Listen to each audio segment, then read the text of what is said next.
సంవత్సరానికి 3 సిలిండర్లు 4 నెలలకి ఒక సిలిండర్ చెప్పారు. ఓకే ఫైన్, కాదనలేదు ఫైన్. ఒక సిలిండర్కి అయితే ఒక సిలిండర్కి 1,50,00,000 ఒక సిలిండర్కి అయితే ఎంత అవుతుంది చెప్పండి అధ్యక్ష. సరే 1,200 కోట్ల దగ్గర కావాలి ఇంకా ఏప్రిల్ వరకు, అంటే సుమారు 10 నెలల కాలం. వచ్చే సంవత్సరంలో వచ్చిన ఏప్రిల్ 1st ఒక సిలిండర్ ఇస్తారా 2 సిలిండర్ ఇస్తారా?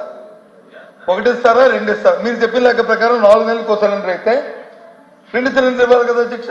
పోనీ అనుకుంటే వారు చెప్పిన ప్రకారం గౌరవ సభ్యులు ఇంకో సభ్యులు చెప్పారు ఎప్పుడు ప్రారంభిస్తే అప్పుడన్నా పోనీ దానికి కట్టుబడి ఉన్నారు. ఏదో ఒకటి క్లారిటీ, ప్రజలకు కన్ఫ్యూజ్ లేకుండా, యాంబిగ్యూటీ లేకుండా ఒక క్లారిటీ. ఇక్కడ యాంబిగ్యూటీ ఎవరికి వస్తుంది సార్? నాకైతే అర్థం కాదు. ఈ రోజు వరకు రాష్ట్రంలో నేను మరొకసారి చెప్తున్నాను, దాదాపు 40 లక్షల మంది బుకింగ్ చేసుకున్నారు అధ్యక్ష. 30 లక్షల పైన డెలివరీ జరిగిపోయినాయి ఆల్రెడీ గ్యాస్ బుకింగ్ చేసుకున్న వాళ్ళకి. పూర్తిగా మేము పారదర్శకంగా అద్భుతంగా జరుగుతున్న కార్యక్రమం. దయచేసి మీరు అనుమానం తెచ్చుకోబాకండి. మార్చి 31, 2025 వరకు ఎవరైనా సరే మొదటి గ్యాస్ సిలిండర్ బుక్ చేసుకోవచ్చు. దాని తర్వాత 4 నెలలకు ఒకసారి ఒక్కొక్క సిలిండర్ చొప్పున 3 గ్యాస్ సిలిండర్ రాబోయే ఆర్థిక సంవత్సరం దానికి పూర్తి స్థాయిలో నిధులు సమకూర్చాం. ఎక్కడ కూడా పొరపాటు లేదు. అడ్వాన్స్గా మేము ఈ 3 గ్యాస్ కంపెనీలకి వాళ్ళకి దాదాపు 900 కోట్ల రూపాయలు చెల్లించడం జరిగింది. రాబోయే రోజుల్లో ఆ విధంగానే మేము సిద్ధంగా ఉన్నాం. ఎక్కడ ఎవరికి అనుమానాలు అవసరం లేదు అధ్యక్ష. అంటే మంత్రి గారు చెప్పిన దాని ప్రకారము ఈ సంవత్సరంలో 2 సిలిండర్లు మీ లెక్క ప్రకారం అయితే 2 సిలిండర్లు వస్తాయి. ఆ నెంబర్తో మన అంతే కదా. అది కాదండి, budget is for the financial year March 31, 2025. మార్చి 31, 2025 లోపు ఎవరైనా సరే మన రాష్ట్రంలో వారి మొదటి గ్యాస్ సిలిండర్ ఉచితంగా వాళ్ళు దీపం 2 పథకం కింద బుక్ చేసుకోవచ్చు. ఓకే అంటే అధ్యక్ష మంత్రి గారు చెప్పిన ప్రకారం ఇది నా కవిత్వం కాదు, నా తాలూకా అభిప్రాయం కాదు అధ్యక్ష. మంత్రి గారు సభకి ఇచ్చిన సమాచారం ప్రకారము మార్చి 31 వరకు ఒక సిలిండర్ ఎవరు బుక్ చేసుకున్నా సరే ప్రభుత్వం ఇవ్వడం జరుగుతుంది. వచ్చే నెల 25 ఏప్రిల్ నెల నుంచి ఈ పథకం ఫుల్ ఫ్లెడ్జ్డ్గా అమలు జరుగుతుంది అనేది మీ తాలూకు ఉద్దేశం. అంతేనా చెప్పండి. అంతేనా కాదని సార్, ఇది మీరు దయచేసి చైర్మన్ గారికైనా అర్థం అవ్వాలి. ఎందుకంటే కావాలని అనుమానాలు సృష్టించడానికి ఒక ప్రయత్నం చేస్తున్నారు. అది విఫల ప్రయత్నం. చాలా స్పష్టంగా మీ అందరికీ దయచేసి చెప్పేది ఏంటంటే, ఈ సంవత్సరం మార్చి 31, 2025 ఆర్థిక సంవత్సరం ఆర్థిక సంవత్సరం మార్చి 31, 2025 వరకు ఖచ్చితంగా రాష్ట్రంలో ఉన్న మన ప్రజలందరికీ కూడా దీపం 2 పథకం దీపావళి రోజున ఇచ్చాపురం నుంచి గౌరవ ముఖ్యమంత్రిగా చంద్రబాబు నాయుడు గారు ఆ రోజున లాంఛనంగా ప్రారంభించాం. ఆ రోజు నుంచి కూడా బుకింగ్స్ తీసుకుని రాష్ట్ర వ్యాప్తంగా అందరికీ అందిస్తున్నాం. రాబోయే ఆర్థిక సంవత్సరంలో 2,700 కోట్లు అంచనాలు వేసి దానికి ఆర్థిక శాఖ నుంచి అనుమతి పొందిన తర్వాత 3 గ్యాస్ సిలిండర్లు ప్రతి సంవత్సరం రాష్ట్ర ప్రజలకి అందించబోతున్నాం. ఓకే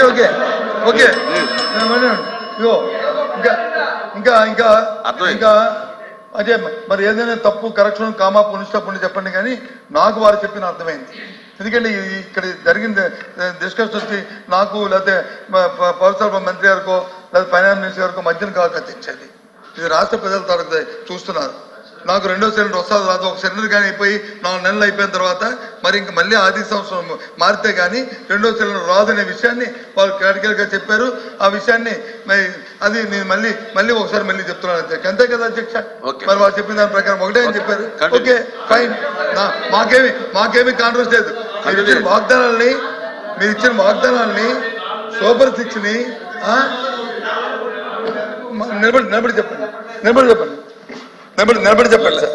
ఒకటి క్లారిటీ, మా మంత్రి గారు చెప్పిన దాంట్లో మీరు ఒకటి మిస్ అయ్యారు. ప్రతి 4 నెలలకి ఒక సిలిండర్ అనేటువంటిది ఓవరాల్ పిక్చర్ లో 3 గ్యాస్ సిలిండర్లోని. అది కూడా కారణం ఏంటంటే యావరేజ్ కన్జంప్షన్ ని తీసుకున్నప్పుడు పేద మధ్య తరగతి వాళ్ళు 2.5 నెలల నుంచి 3 నెలల్లో ఒక సిలిండర్ కన్జ్యూమ్ చేస్తున్నారు అన్న దాని ప్రాతిపదికగా ఆ నిర్ణయం తీసుకోవడం జరిగింది.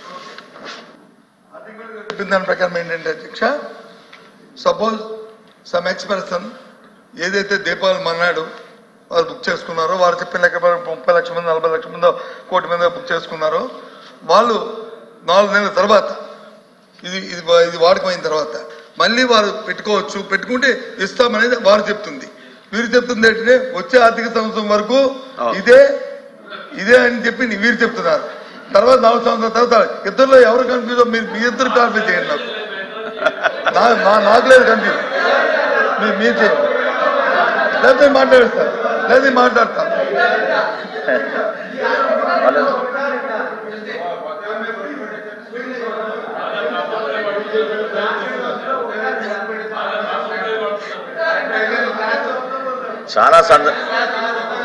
చాలా సందర్భాల్లో ఈ విధంగానే ప్రయత్నం చేస్తున్నారు అధ్యక్ష. నేను మరొకసారి తమరి ద్వారా గౌరవ సభ్యులకు, రాష్ట్ర ప్రజలకి చాలా స్పష్టంగా మా ప్రభుత్వం నుంచి మీకు అందించే సమాచారం ఏంటంటే మార్చి 31, 2025 లోపు ఎవరైనా సరే మన రాష్ట్రంలో ఎవరికైతే గ్యాస్ కనెక్షన్ ఉందో, ఎవరికైతే ఆధార్ కార్డు ఉందో, ఎవరికైతే రైస్ కార్డు ఉందో వాళ్ళకి ఇదే మా అర్హత ప్రమాణం మనకు అందించడం జరిగిన సమాచారం. దాని ప్రకారంగా ఖచ్చితంగా రాష్ట్ర వ్యాప్తంగా మేము ఈ పథకాన్ని ఇంప్లిమెంట్ చేస్తాం అధ్యక్ష. అయితే గ్యాస్ కంపెనీస్ కూడా మాతో జరిగిన చర్చలో చెప్పింది ఏంటంటే ఎంటీ గ్యాస్ సిలిండర్ వస్తేనే కొత్త సిలిండర్లు ఇవ్వగలుగుతారు అధ్యక్ష. సో రోజుకి కనీసం 2.5 నుంచి 3 లక్షల వరకు వాళ్ళు సరఫరా చేయగలుగుతారు, అందుకని ఎక్కువ చేయలేరు. కాబట్టి 4 నెలలు వ్యవధి పెట్టి పాకెట్స్గా మేము దాన్ని డివైడ్ చేసి సంవత్సరానికి 3 గ్యాస్ సిలిండర్లు ఇవ్వడం అనేది దీపం పథకం 2లో చాలా స్పష్టంగా ప్రజలకు తెలియజేస్తున్నాం అధ్యక్ష. ఈ సంవత్సరం వాళ్ళు డిఫరెన్స్ ఏంటంటే ఆర్థిక సంవత్సరం గురించి చెప్తున్నారు, చాలా క్లియర్గా మరొకసారి చెప్తున్నాను. దీపం పథకం ఎప్పుడైతే దీపాల రోజు ప్రారంభించామో మార్చి 31, 2025 లోపు ఎవరైనా సరే మన రాష్ట్రంలో వారి మొదటి గ్యాస్ సిలిండర్ ఆ రోజున వాళ్ళు తీసుకోవచ్చు.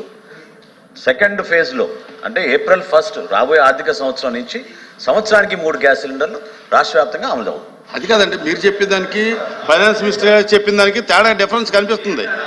అలా కాదండి దీపం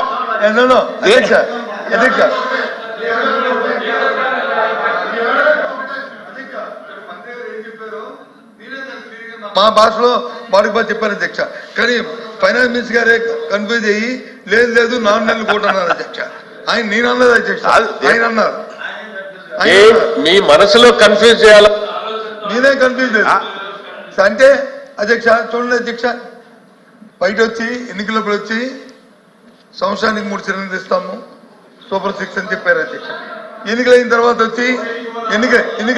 వచ్చి వచ్చే ఆర్థిక సంవత్సరం మళ్ళీ April 1 వరకు కూడా ఈ 1 సిలిండర్తోనే మీరు సరిపెట్టుకోండి అని చెప్తున్నారు అధ్యక్ష.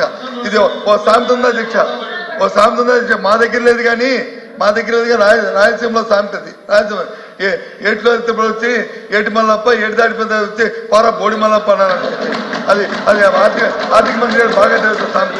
అది ఉంది అధ్యక్ష. అది ఏంటి అధ్యక్ష?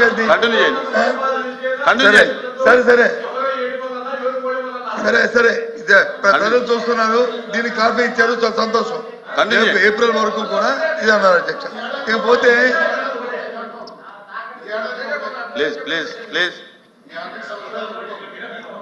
సార్ కంటిన్యూ చేయండి. మేము వద్దలేదండి sir, we are not English, we are not differ. మేము డిఫర్ అవ్వట్లేదు. ప్రభుత్వం తాలూకు ఉద్దేశాన్ని, ప్రభుత్వం తాలూకు ఆలోచనని, ప్రభుత్వం తాలూకు విధానాన్ని ప్రజలకు చెప్పని క్లారిటీతో ప్రజలకు చెప్పని అడుగుతాం తప్ప మీ విధానంలో సారీ అధ్యక్ష, లేదు సారీ అధ్యక్ష, సారీ కూర్చోండి. వారి కన్సర్న్ మినిస్టర్ ఇది ఇంటర్ప్రిటేషన్ ఒప్పుకోండి సార్, ఇది ఇంటర్ప్రిటేషన్ ఒప్పుకోండి సార్.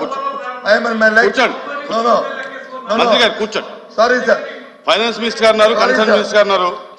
అధ్యక్ష సారీ సార్, కన్సర్న్ మినిస్టర్ మాట్లాడారు, ఓకే కూర్చుందాం మేము గౌరవంగా. అంతేగాని అందరూ మాట్లాడతారంటే తప్పని చూసుకోవాలి. అది ఎందుకు చెప్తానంటే అధ్యక్ష, అప్పులు అని చెప్పి ప్రజల్లో మభ్య పెట్టి వాళ్ళ ట్రాన్స్ఫర్స్లో తీసుకెళ్ళిపోయి వాళ్ళకున్న ఇది ప్రచార మాధ్యమాలతో చెప్తున్నారు అధ్యక్ష. ఇదిగో చూడండి అధ్యక్ష, మీరు ఇచ్చే మా ఆర్థిక మంత్రి గారు ఇచ్చింది సీటే కదా సార్ అధ్యక్ష.